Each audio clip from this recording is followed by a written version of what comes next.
One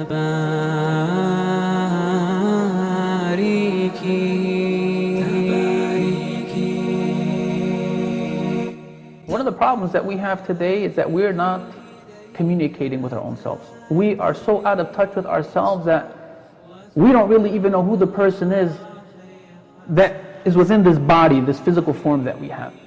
And so when you don't really know who you are, what's important to you, what makes you who you are, how could you respect yourself?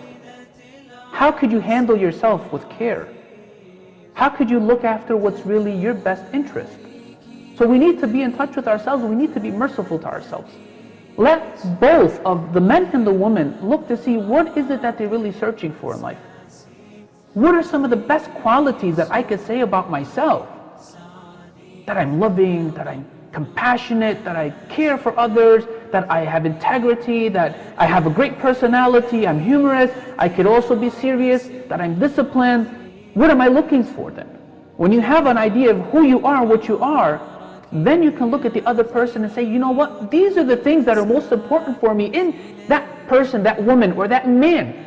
This is the person that I would want to marry. And have a list. To be able to say that, for example, I want a person who loves God. I want a person who respects themselves. I want a person who's caring, who's compassionate, a person who loves others, a person who loves to spend time with other people, someone who also takes their mind seriously. It's not just about the body. Someone who wants to have a family, who loves children, someone who enjoys the outdoors, to have these things. And so now, when that opportunity does come to meet, you have something that you're going by. That if these most major and important points that you have, if they're up in your mind, or even better that you have them in written form, that you can now look to enter into this relationship in a controlled fashion. What's happened to us in the marriage discourse is that we actually market ourselves. The boy and the girl, and even the families, they market themselves. So they turn the house into something it's not when they are coming over, when the in-laws are coming over. They turn themselves and their conversations into something that aren't genuine. That's not really a representation of who they are. How many families would come and say, we had no idea they were like this. We had no clue who we were dealing with. They were completely different people before. And this kind of scamming, which you would think would happen in the sales industry, is actually happening in the institution of marriage. And that's a crisis, as a matter of fact. Some of the more, I guess, forward-thinking families that aren't as conservative, quote-unquote, they say, okay, no, let the boy and girl talk to each other. Let them email one another, let them have a few conversations.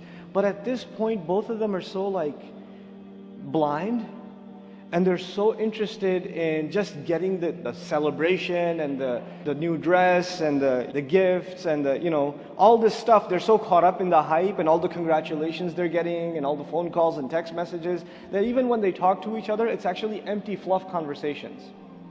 And they see what they want to see in the spouse. They're not able to have an intellectually sound conversation because, the eye of love can't see. You're already infatuated with the idea, so you have a hard time seeing any flaws. And that infection actually lasts a little bit longer even after marriage, for the first couple of weeks. You can't see any flaw in your spouse. Even the way she sneezes, you're like, it's amazing. SubhanAllah, Allah really made us for each other. But then it starts wearing off and reality starts setting in. How come you never told me this or that or the other? I didn't realize you're this way or that way or the other way, So first, my encouragement to the families and to the young people that are looking to get married is to be mature in this process. Then the other thing I want to talk to is the elders, specifically the elders in our communities. You people are so worried sometimes about your messed up kids that you say, maybe if we marry him to a good girl, or we marry her to a good boy, things will work out fine. So all the really messed up things you know about your child, you don't tell anyone. You don't tell even the family that you're dealing with, and you keep it hidden as best you can, because if they found out, they wouldn't marry your child. And on top of that, of course, you're suffering from some kind of schizophrenia in which you tell yourself the lie so much that we have a good boy that you start believing it yourself. And in the face of reality, your child is coming home, that's not a child, it's a man.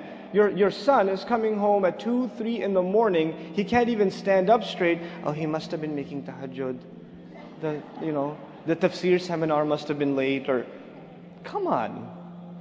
A lot of times our parents know that the young man has a drug problem. He's got an alcohol problem. He's got a clubbing problem.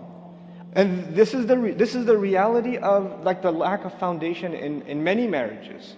But I am saying, look, there's a reason these kinds of things are happening. And there's some really fundamental realities that we're choosing to close our eyes to, that we can't afford to anymore for the sake of our own sons and our own daughters.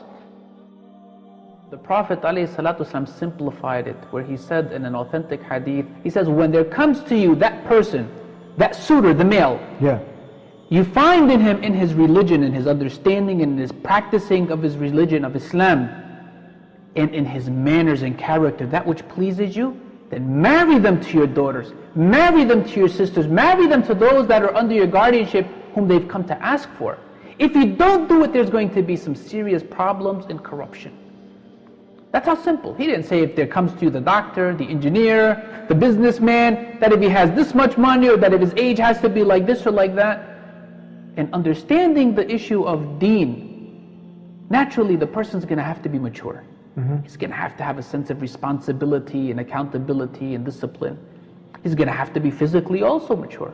And there's going to also need to be that sense of having, the finances to take care of a family. But the main thing to understand is that all of that complements itself. It's not that the main thing we're looking for is to see what type of money he has so that he can treat my daughter like a princess. It's not about that. Islam kept it simple. The person's belief, their practice, their righteousness, and it's backed up in their manners. And that second part is very important. Because it's not about a person saying that they're practicing and they look like they're practicing, whether it's the male or the female. But in their speech, they're sour, in their personality, they're ugly. It's got to be that the two are together, really fortifying that you really are a believer, and it shows in the way you live your life. Well, in Islam, there's nothing to actually say that you have to first complete your college education and go into grad school and have finished up this career or that career before you get married. There's nothing in the Quran or in the Sunnah saying you have to first go to college before you can get married. Naturally, to have an education is very highly encouraged in Islam, and actually it's something that's a fundamental teaching in Islam. To be ignorant is not at all praiseworthy. It's on the opposite scale of being something that's highly discouraged. But at the same time, our brothers and sisters who want to go ahead and get their education and become successful people in this world, they need to balance things out. What is it going to mean for me if I delay marriage for another 4 years, another 8 years, when I turn 30-something years old, and then I'm going to look to want to try to settle down? There has to be a correct understanding. There has to be a placing of everything in its proper place.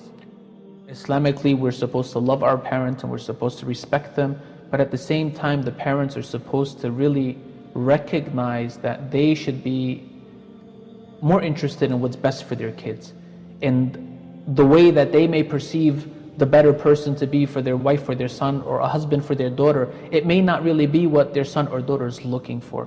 So there really has to be a true sense of communication, a humbling between the two, so that this way they can look to make the best thing happen for their son or daughter.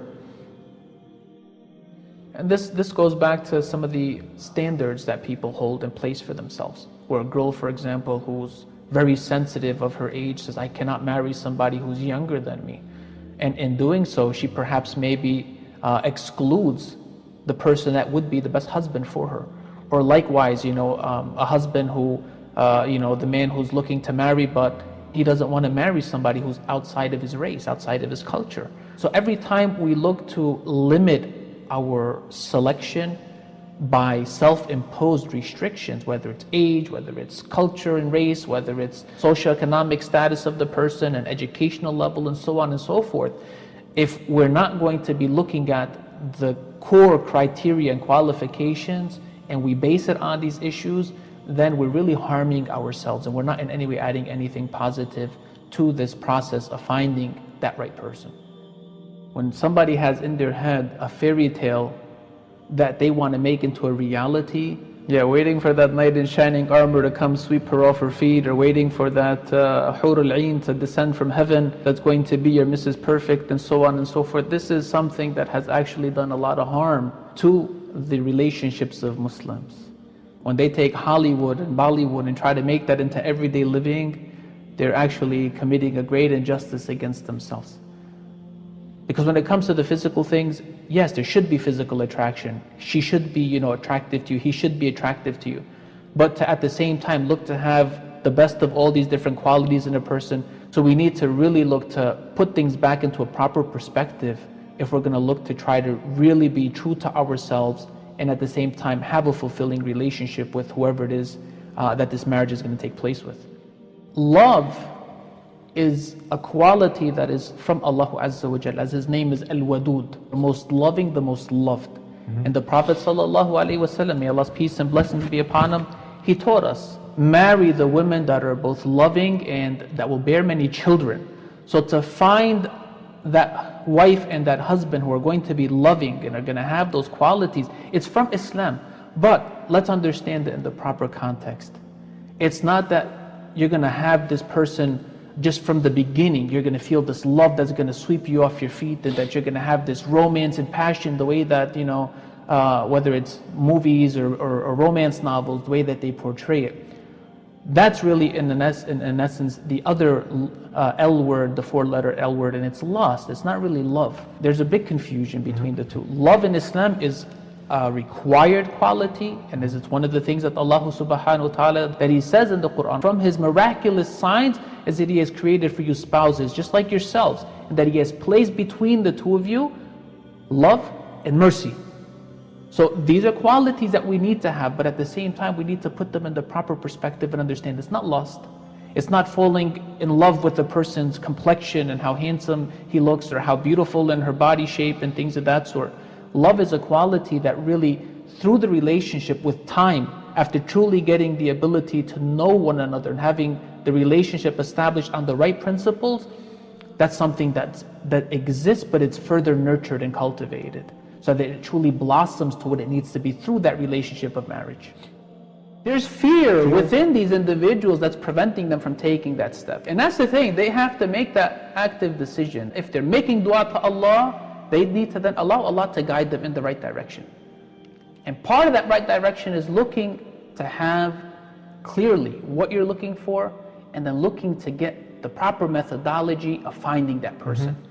Get your family, your friends.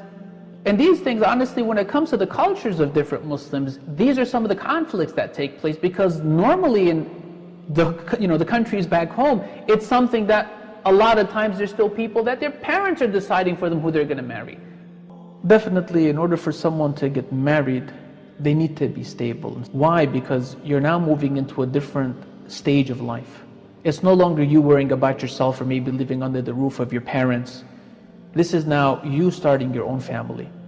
And to do that, there has to be certain prerequisites, certain qualities and qualifications that are needed from both the brother's side and from the sister's side. And part of it is the financial, that you need to be able to take care of the basic needs. In general, if we're Muslims who are looking to try to fulfill our innate needs of marriage and companionship, and we want to do it according to what Islam teaches us, but there still needs to be that ability to make sure that you can take care of the basics, so that you're not getting married today and then breaking up and divorcing tomorrow because you don't have money to pay for an apartment, or to keep paying for the apartment, or for bills or things of that sort. I'm not talking about luxuries of buying fancy furniture and jewelry and things of that sort, which are materialistic luxuries, which aren't real basic needs. And so this is one of the things that really needs to be put into proper context, and hopefully it's understood by our brothers and sisters. The high dowries.